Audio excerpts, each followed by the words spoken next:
Hi, this is the second video in the playlist where we're looking at the foundation tier, and it's the calculator paper 2 of the Edexcel specification. If you follow the link below in the description, you'll be able to download the paper and have a go at the questions for yourself. Please do that. The whole idea is that this video is going to be about 20 to 30 minutes in length. Please do keep stopping it, having a go at each of the questions, and hopefully this will be a focused revision session of about an hour. We had finished in the previous video at question 13, and we're going to start this video at question number 14. Okay, so let's look at this question here. Okay, so with this we have the diagram showing a tank in the shape of a cuboid. Okay, and importantly it says the tank is full of oil. Okay, so this here, so what we mean is, let's just not worry about anything else at the moment. Because it's full of oil, what I'm going to do is I'm going to work out the tank volume, because I suspect it's going to be useful to me as I'm working through this. So let's have a look at that then. The tank volume. Okay, now volume, the important thing about volume is it's always area times depth. Okay, all right, so I think it is important to say that, because sometimes, although in this particular case we are going to multiply these three numbers together, it is important that we just recognize that the first thing we're going to do is work out the area, which is 50 times 60. Okay, so that's the area bit of it. And I'm going to put that in brackets just to emphasize that, and then the depth is going to be 40. Okay, now this is a calculator paper, so if you pop that in your calculator, that's going to give you 120,000 centimeters cubed. Okay, now the reason I'm suggesting you do area times depth is sometimes you get these as cylinders. So an area of a circle you'll need to work out first, which is pi r squared, and use that then by multiplying by the depth, and that will give you the volume of a cylinder. Now this particular case is a bit more straightforward, but it's just to be aware of that. Okay, now what it does say is that 35% of the oil from the tank is spilled.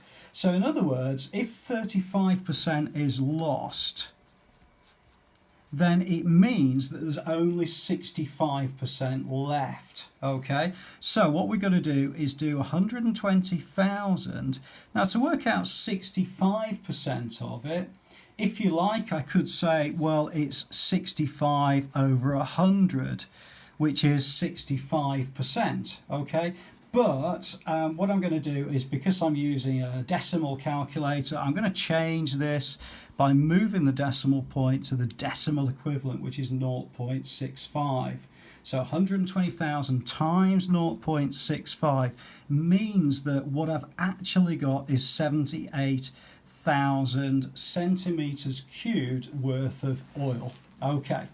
Then what it's saying is that this oil is now put into a container, and what they want us to do is to work out the height.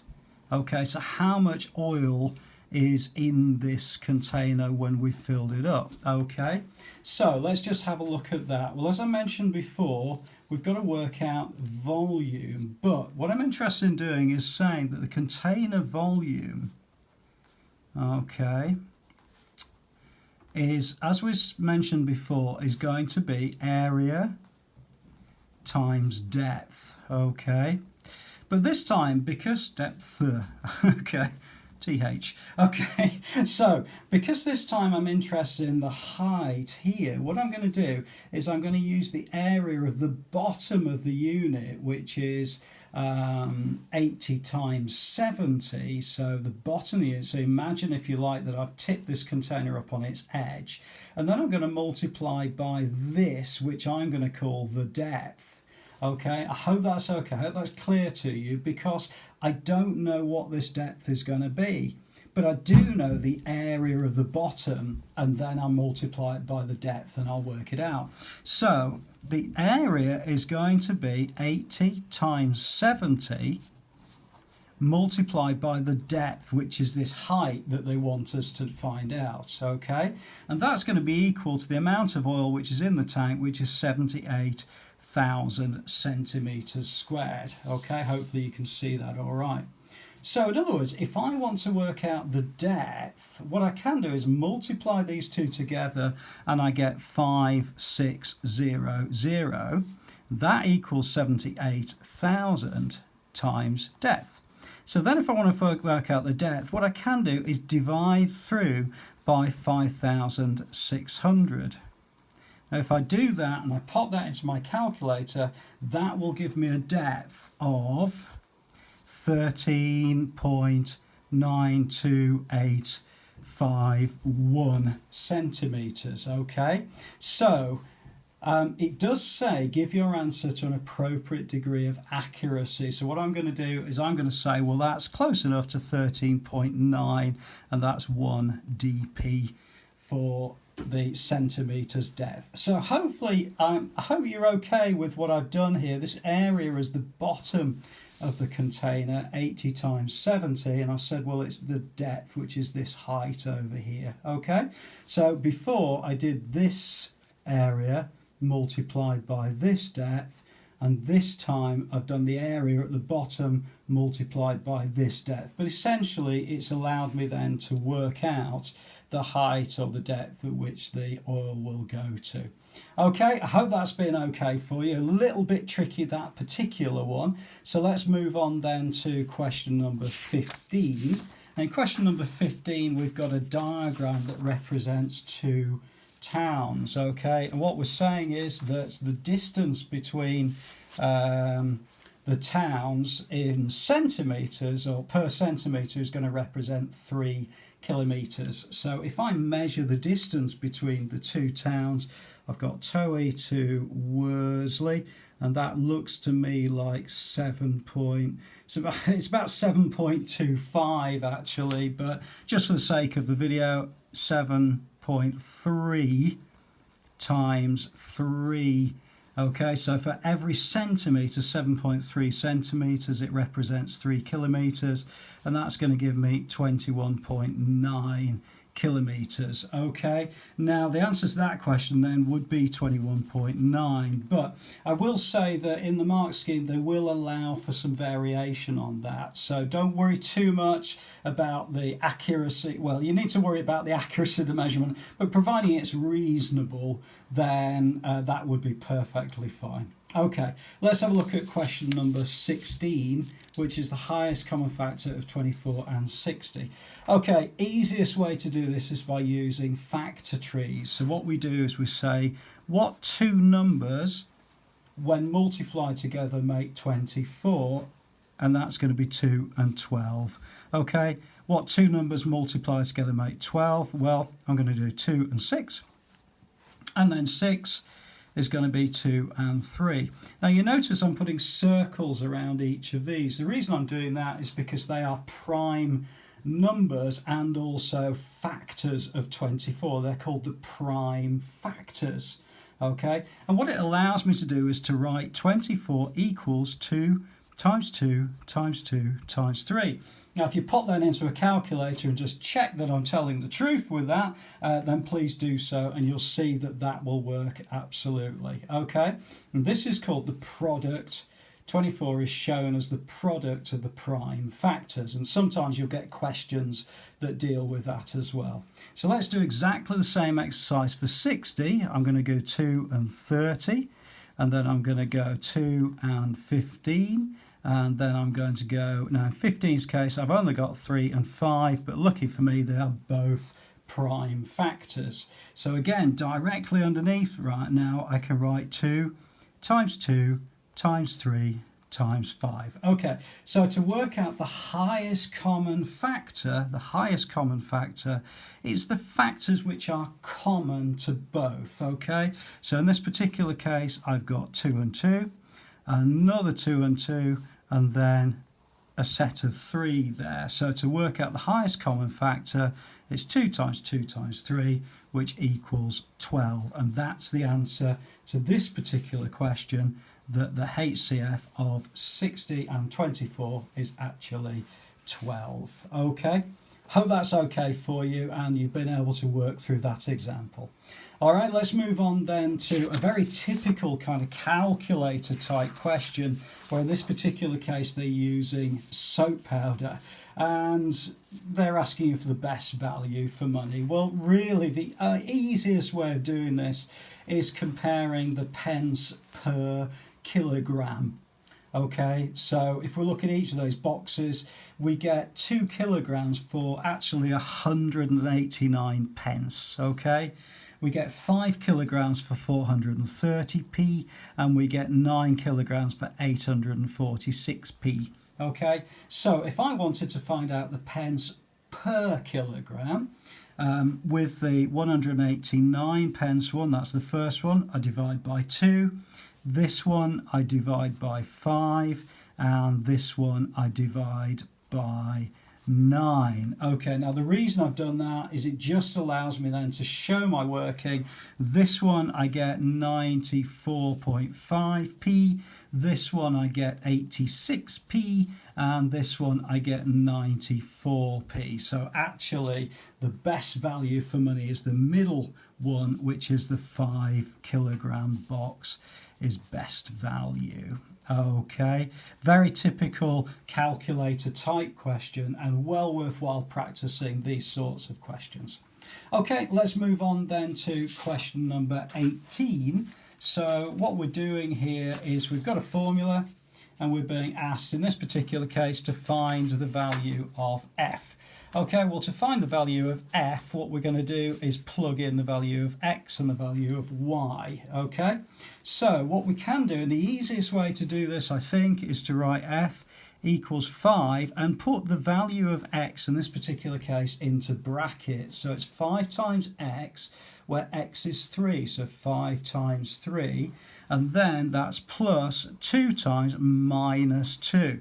You've got to be careful here with this minus 2. Okay, so let's not worry about that for the moment. We'll come to that in a couple of minutes. Okay, so 5 times 3 is going to be 15. And then we've got plus. Now 2 times minus 2 is minus 4. So you'll remember that where we've got a plus and a minus together, it means a minus. So I can write that as 15 minus 4, which is equal to 11. So the value of this particular formula is going to be 11. Okay, let's have a look at question number 19. Question number 19, okay, so she's making some almond biscuits, all right, and this is the list of ingredients for making 24, and this is what she's actually got available to her. So what we need to do is we need to figure out how many groups of 24 we can make with each of these lists of ingredients. Okay, let me explain a little bit better than that. So if I have flour, now what I've actually got is 5,000 grams of flour, which is this here, 5 kilograms of flour. Okay, now if I want to make 24 almond biscuits, I actually need 150 grams. Okay, so if I find out how many lots of 150 grams there are in 5,000, that tells me that there's 33 lots. Okay, so in other words, it allows me to make 33 lots of 24 almond biscuits. In other words, I could make 792 with the amount of flour that I've got available. And then really it's the same exercise for the rest of them. I could look at butter, and what I have with butter is she's got 3,000 grams of butter right at the very top of your screen there. It's just all the way up there, 3,000 grams of butter. Okay, I require 100 grams, so that's going to give me 30 lots of 24 biscuits. So 30 times 24 is going to give me 720 biscuits. So in other words, because I've got less butter, I can only actually make 720. I can't make 792 because I haven't got enough butter for it. Okay, so let's then have a look at icing sugar. So icing sugar, okay, in this particular case I've got 2,500 grams and I need 75 per lot of 24 biscuits. So that's going to be 33. 33 lots times 24 is going to give me 792 again. So actually, if I had a bit more butter, I could make 792 because I've got enough for flour and enough of icing.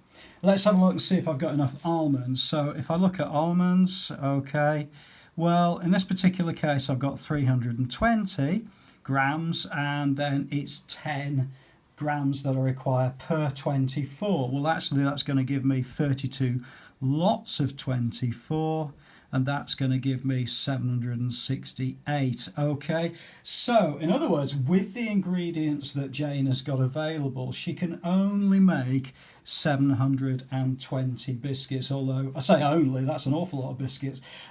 So she can make 720 almond biscuits because she hasn't quite got enough butter to be able to make either 792 or 768. So in this particular question, she can make 720. Okay, hope that's all right for you. Let's move on then to question number 20.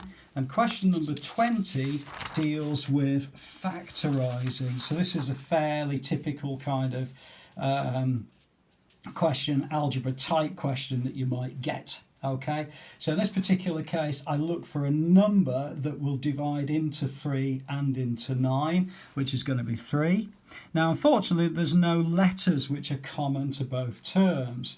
So I would just factorise that as f plus 3. In other words, 3 times f is 3f, and 3 times plus 3 is plus 9. So that will give me the factorisation of 3f plus 3. Okay, let's have a look at this one. Well, I'm looking at two numbers. When I multiply them together, I make minus 15. Remember, this is minus 15. Well, it could be minus 5 and plus 3, or it could be plus 5 and minus 3. It could be 15, minus 15 and 1, and so on. You could have 1. It could be minus 1 and plus 15 as well if you wanted. However, only one of those sets of numbers I'm able to add together to make minus 2, which is actually my first one. This is the only ones where when you multiply them they make minus 15, and when you add them they make minus 2. Okay, so I can now write that out as x minus 5 multiplied by x plus 3. If you're not sure about that, please do have a look at getting some help on these, because these sort of questions do turn up very, very frequently with these sorts of papers. Okay, let's have a look at question number 21. And it says make P the subject of the formula. Well, at the moment, Q is the subject. Okay, this is what the formula, so whatever I've got of P divided by whatever I've got of R plus a bit of S, that's going to give me my value of Q. Okay, so I need to find a way of getting P on one side of the equation and everything else on the other. Okay, so what I'm going to do first, I'm going to get rid of this S. What I'm going to do is minus S from both sides. Okay, and if I do that, those two go, and I get left with P over R, and that equals Q minus S. Okay, right, so I've got Q minus S equals P over R. Well, I mentioned that I want P on its own, so what I'm going to do is I'm going to multiply both sides by R. If I do that, this R and this R go, and I get P by itself, and then I get R times Q minus S, and I'd write that as Q minus S. I'm sorry this particular one is a little bit squashed, it's just the way I've written it, but that will be the answer to this particular question. Hope that's okay for you. So P equals R Q minus S. Okay, let's move on then to question number 22. And question number 22 deals with some varnish on a floor. Okay, what we're going to do with that is work out whether she's got enough tins, I think, or how much she's actually going to spend. All right, let's have a look at this then. So A tin of varnish costs £15, that's great, fine. A rectangular floor has dimensions of 6 metres by 11 metres and the floor is going to be covered in varnish. So in other words, what we need to do by looking at that is we need to work out the area of the floor. So the total area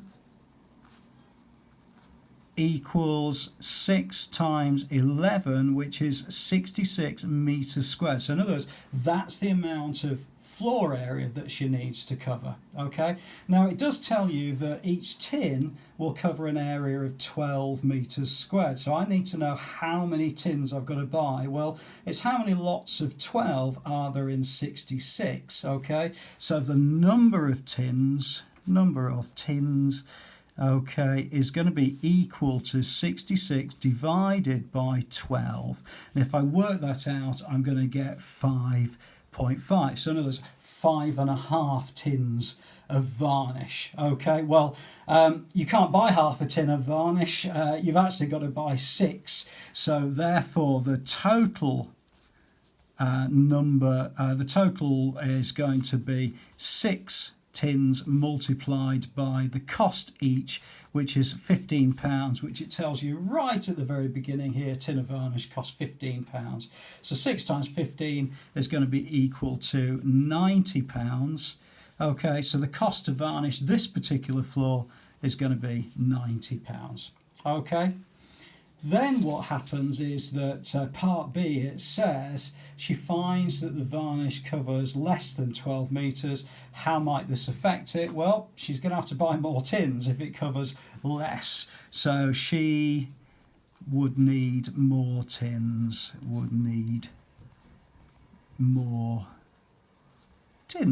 Okay, so if it covers less of the meterage, then it means she needs to buy more tins of the varnish. Okay, so let's move on then to question number 23. Now we're 21 minutes into the video, so I'll do question number 23 and then we'll stop at that particular point and take a bit of a break and then move on to the next playlist. And that will be from 24 onwards. So question number 23 deals with a ratio. There's a very similar question actually in the non-calculator foundation paper, which I posted I think before I've posted this one. So hopefully you'll be able to see how that works. What we're saying is that we've got Frank, we've got Mary, and we've got Seth. Okay, Seth, wow. Okay, and they share some sweets in the ratio 4 to 5 to 7. So in other words, if they do that, then it means that altogether they're going to have 4 plus 5 is going to be 9, plus 7 is going to be 16. So they've actually got 16 sweets altogether. Okay. However, it says that Seth got 18 more sweets than Frank. So they've made this a little bit difficult because we've got Frank here and Seth here. Now at the moment, the difference between the 4 and the 7 is actually 3. So in this particular case, if they shared out the 16 sweets, Seth would get 3 more than Frank would. However, that's not what the question says. It says he actually got 18. So if he got 18, he must be 6 times bigger. Okay, if it was 6 times bigger, then he would have got 18. So let's have a look at the effect that's going to have. Well, the effect is that everything then is times 6. So in other words, Mary would have got 5 times 6, so she would have got 30 sweets, okay?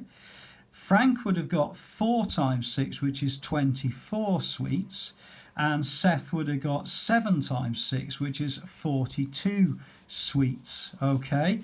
But if we look at that just to check it, the difference between 24 and 42 is actually 18, okay? So all this is really is a multiple of 6 because the original difference is going to be 3. Now if I add up 24, 30 and 42, what I get is 96.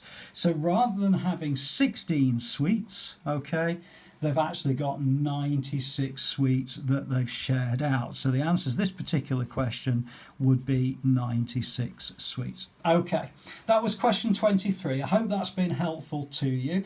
We've got the final bit of the videos of the playlist to go, where we're going to be looking at 24 onwards. Please do post a question if you're not sure about anything. I'll always come back to you. Subscribe to the channel. I'll look forward to seeing you inside the next video.